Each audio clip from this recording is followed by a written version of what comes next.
we will be using the setup bar prices indicator here. So I'm going to add that to the chart. There. All right, so let's go over this next question here. So this is building a system that looks for basically this kind of unique price movement, higher or lower. Luckily, we have a screenshot and also kind of a follow-up email explaining how this low point is identified here. All right, so when you look at this, your first instinct is, okay, this needs to be a swing indicator identifying this. But it was mentioned in the email correspondence that obviously, we can see on the chart that,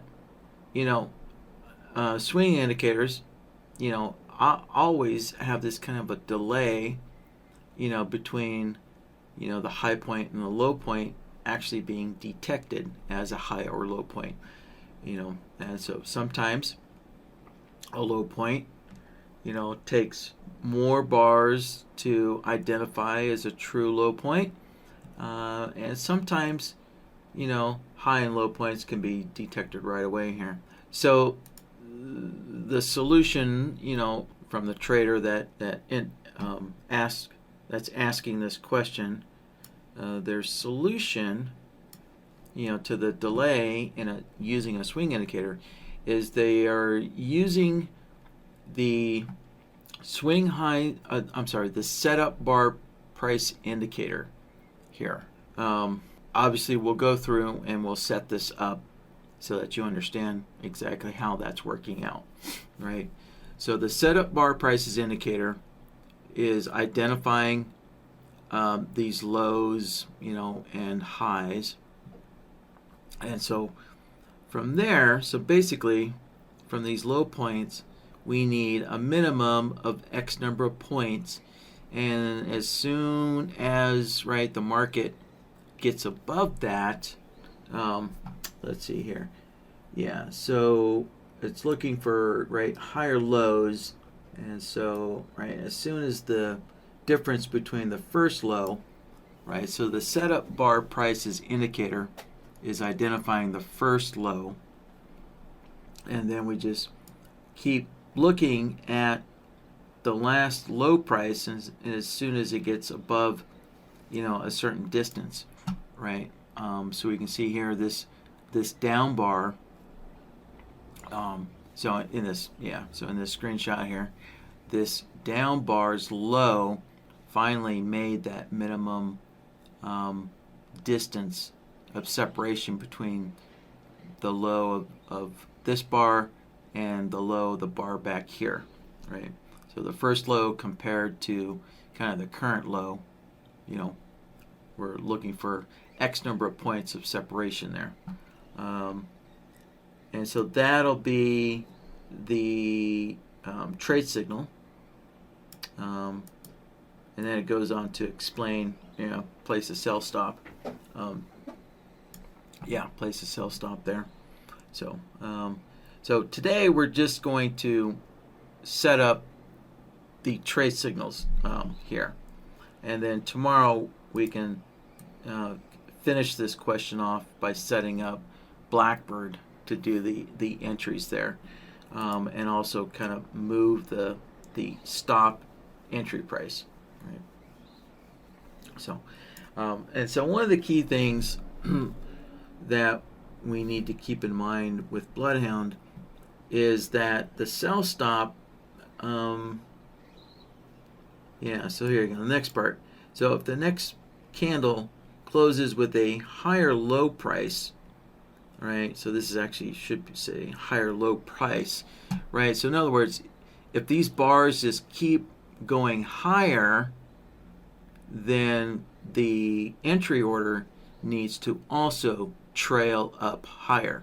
So so as price moves higher and the low of the bar moves higher, then the stop entry order needs to move higher.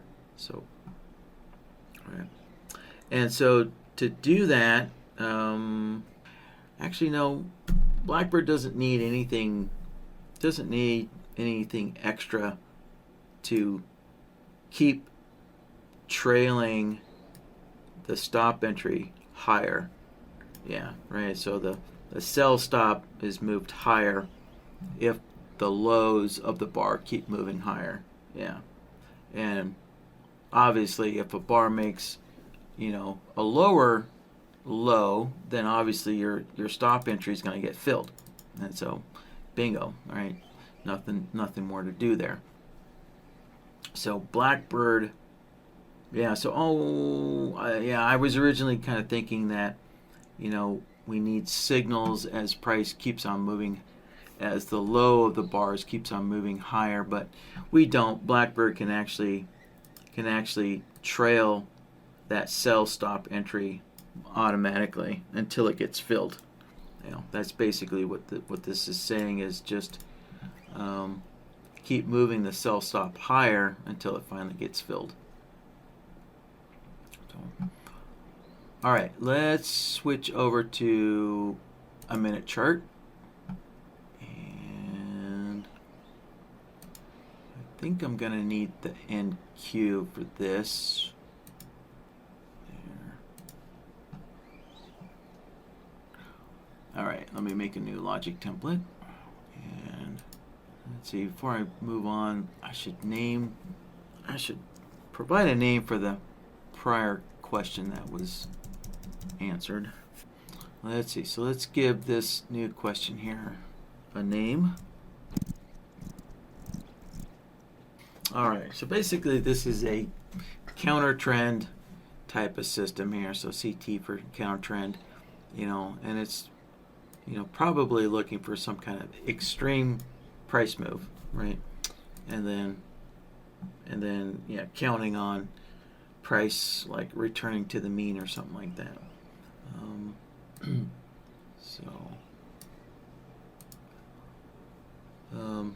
Right, yeah, so if you look at this, let's see, this is a buy signal.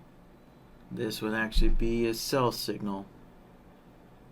Yeah, so it looks like this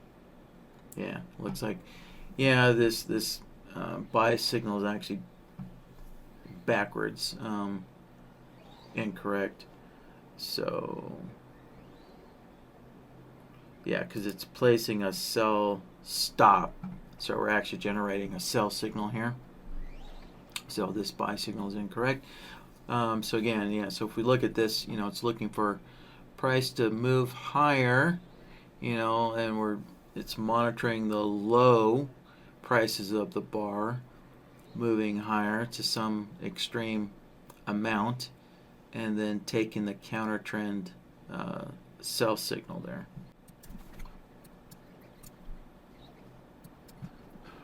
All right, well, so the first thing we need to do is pull this back up.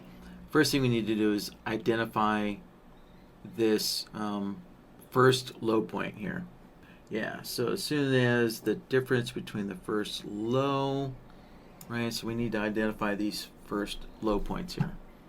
So that'll be the easy thing. And let's see here, what shall I do? All right, so I'm going to, because we're using, let's close that.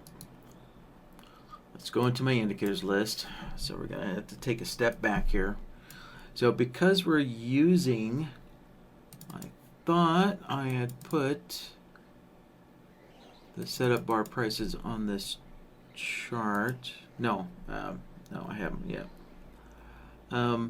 So because we're using the setup bar prices indicator, we need a separate BloodHound template file for this indicator, right? Never use the same BloodHound file within the setup bar prices that you actually get your trade signals from, right? So the setup bar prices should always use its very own independent BloodHound file, right? So All right, so we're going to set that up here real quick. All right, so let me. All right, no, I'll use the current BloodHound that I already have. So what I'm going to do is I'm going to clear out, the current BloodHound file, and yes, I want to clear it out. All right, and again, as mentioned at the beginning of the question, the customer has determined themselves that the way they want to identify this first low point is to use the setup bar prices indicator, and it's a real simple system here. So all we're going to do is we're just going to take a inflection solver here, an inflection solver, and so I was just trying to figure out with the inflection solver what prices were being used here, and it looks like the closing price of the bar is being used, right? So every time, right, we get a reversal of the closing price, bingo, we have a new low, right? Pretty simple, pretty straightforward, nothing fancy. So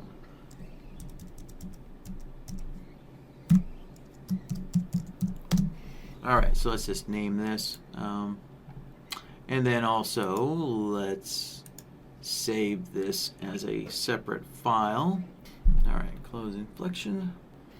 Okay, so there we go. So there's our separate file here, all right, with our inflection solver in it. So this BloodHound file is creating the signals for the setup bar prices indicator. Hold on. So actually, let me go in. Let me open up. There we go. Let me open up today's workshop file there. Okay, so now that we have that BloodHound file created, right, with these inflection points, we're going to load that file into the BloodHound setup bar prices indicator. All right. Oops, actually, there we go. I should have named the logic template there just to be complete. All right, now let's save that. There we go. Okay, so now let me open up the workshop file again. There. All right, so now let's go into our indicators again. And the setup bar prices. So now we can load in that BloodHound file that we just created with the inflection solver. Right, so there it is, the close inflection file. And so for the logic template, there we go. Remember, I renamed it to close inflection, and that's all we needed to do. So this system is using the low prices or the high prices, right, to measure, right? So remember, we want to identify these extreme, movements here between low prices or high prices.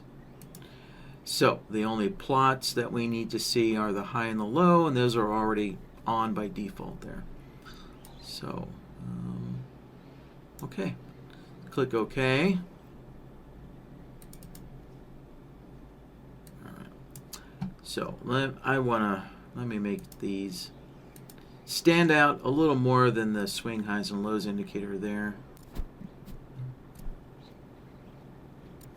There we go. I'll use some brighter colors. All right, so there we go. So we can see, right? We can see the low prices. Oh, yeah, 1, one other thing here. Yeah, so one other adjustment that was made. Let's see if I can find a good example. So you'll notice that usually, right, when the closing price reverses direction, usually it's the last down bar that makes the lower low. Not always, but usually, right? So instead of the low price of the the bar that reverses back up, we want to use the low price of the bar one bar back, right? So we want to use that low, not that low. So if we open up the setup bar prices indicator, we have a setting here, prices from bars ago. So we can set that to 1. And now, there you go. Now we can see it's using the low price from 1 bar prior to the closing price reversing up or reversing down. Yeah. So like here, right, when price reverses down, right, instead of using the high right there of the reversal down bar, it's using the high of 1 bar back. So, right, the high of that up bar, right? And so that usually finds finds the lower low and the higher high. Not always, though. Obviously, it's not perfect. So, yeah, like right here, it's using that low, but obviously that was really the low right there. The up bar actually generated the lower low. So, this is just kind of a temporary solution. Obviously,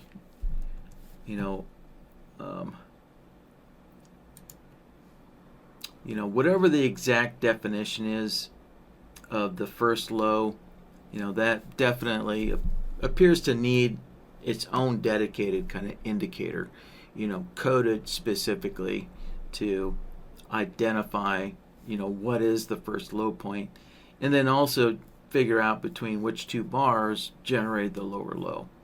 So, yeah, so this does need a custom indicator, to identify that, to do that properly. But, the setup bar prices, works pretty good for the most part. So, all right, so we have the first step created, which is we have an indicator that is plotting the first low, or the first high, for going the opposite direction. So now we can actually start building here. Yeah, and my guess is we'll probably get a signal here. Yeah, we'll set this up so that we get a signal here, because we can see that we do get a pretty darn good long run here. Alright, so the next thing is we need to compare the first low, right? So the first low is the setup bar prices indicator. So we need to compare that first low to all the bar lows that come afterwards, right? And find that distance that we're looking for, right? We need to find, whatever this distance is between the 2 lows. So, right, and so that's going to be a comparison solver. So let's go add a new comparison solver, and you'll notice from the previous questions, right, I have three charts now to deal with. So when you go to your solvers list, I can make a new solver on the default time frame, or I can make a new solver on the YM chart, or a new solver on the NQ chart. Right? So obviously this is a single time frame, single instrument system, so we're always going to be using solvers on the default time frame. So let's add a comparison solver. Connect that in. So let's see here.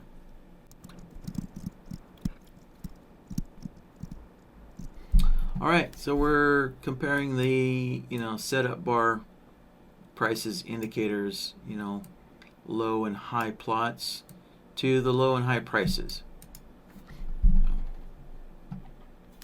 All right, so let's see here. Actually, we're going to. No, we don't need to reverse that. Okay, I was thinking I was going to reverse that, but actually we don't need to. Okay, so input A will be our setup bar prices indicator. All right, so in the Shark Indicators folder, in Tools, there is the setup bar prices indicator, right? And of course, we need to load in that BloodHound file. So there it is, right? Close inflection. And then select the logic template that we're getting the signals from. And remember, the prices from bars ago, remember we set that to 1 so that it's grabbing the low, from one bar behind, right, one bar prior to the reversal up bar. So now we need to figure out, okay, what plots are we using? So we're using the low prices to the low prices are generating a short signal. Yeah, so the low prices are generating a short signal, and the high prices will be used for a long signal. Okay, so that's input A. Is our setup bar prices indicator. So now input B, that's just going to be the bar prices. So let's change the type to price. And so for a short, we're to generate a short signal, right? We're comparing the low prices. So for a short signal, we're using the low price, and then for a long, we're using the opposite. So that'd be the high price, the opposite price. Okay. Now we need to open up the rules window here. So to configure the output that we want. Let's see. All right. So for a long signal,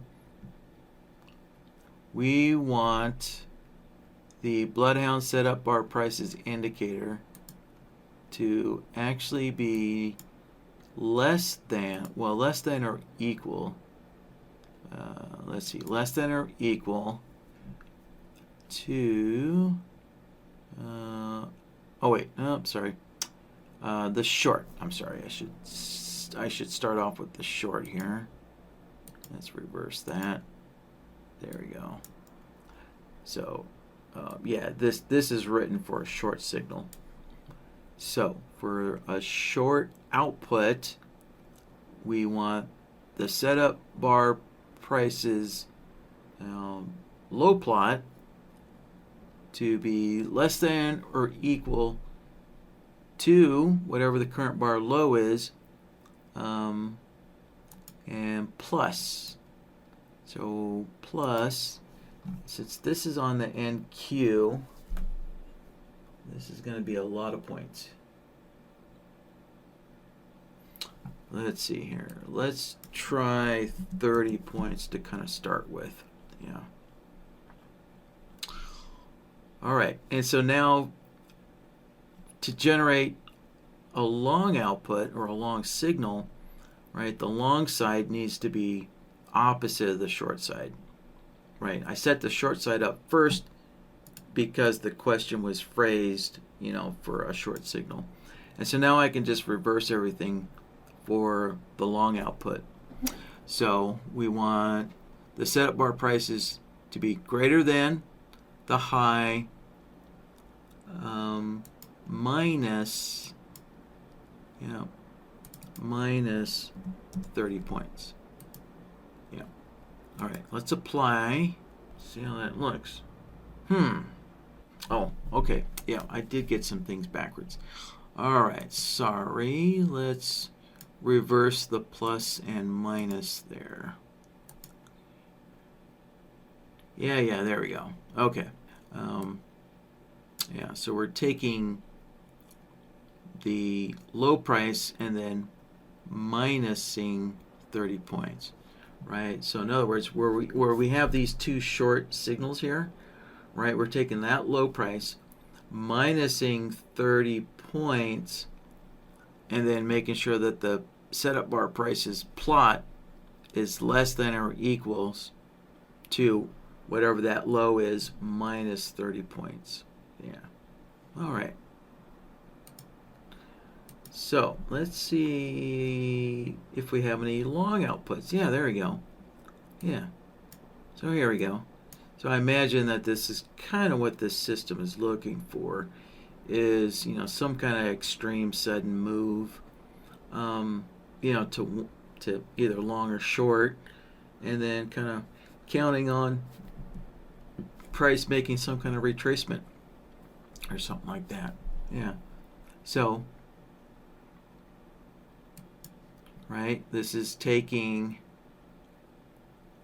right, this high price, and then, right, and then looking for a high, you know, that is at least 30 points lower. Yeah, 30 points lower.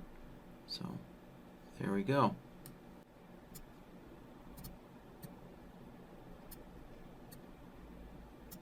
There we have it. So that, yeah, that would be our interest signals. So I'm just kind of looking at the signal outputs here, and I'm wondering if we need to clean this up. You know, maybe we need to use a signal blocker so that we only see the first signal, and remove the remaining signals. However, yeah, so far, you know, I can see that basically whenever there is a signal, that is when the stop entry order also needs to trail down or trail up. Well, so far, let's see here. That may not always be the case. Yeah, like right here. Yeah, so right here we'd have a sell stop entry order, and it would get picked up, right? Obviously it would get filled on this long wick, and so we don't really need to see the next short entry. Yeah, well, or I don't know.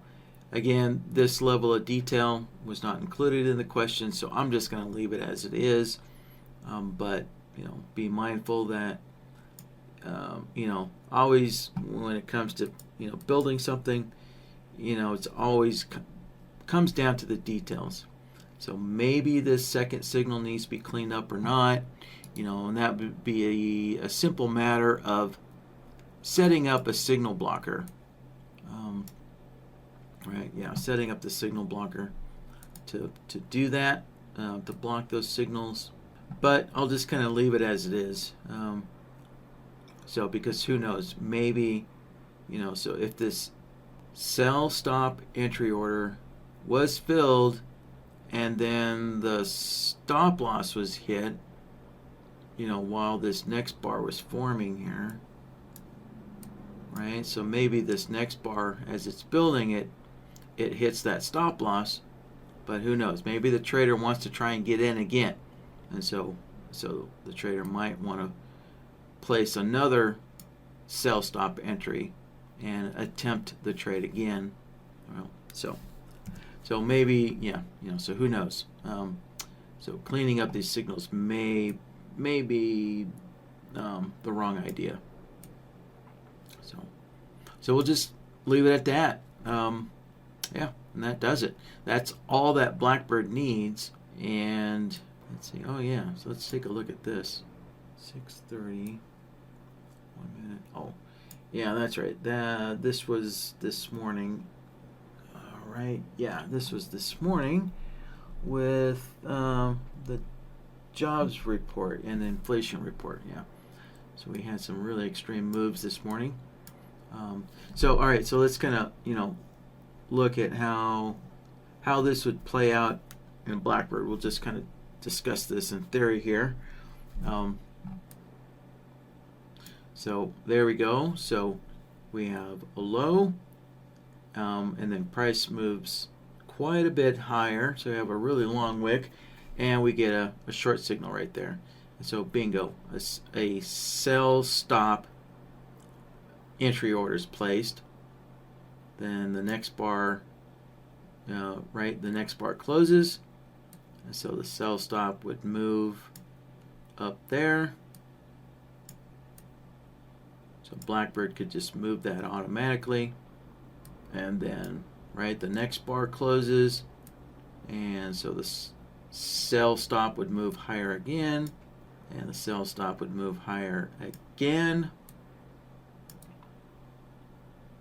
Right? And, oops.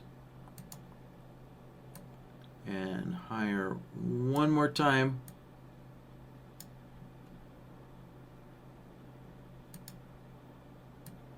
And then higher another time, and then it gets filled on the next bar. So there you go. All right.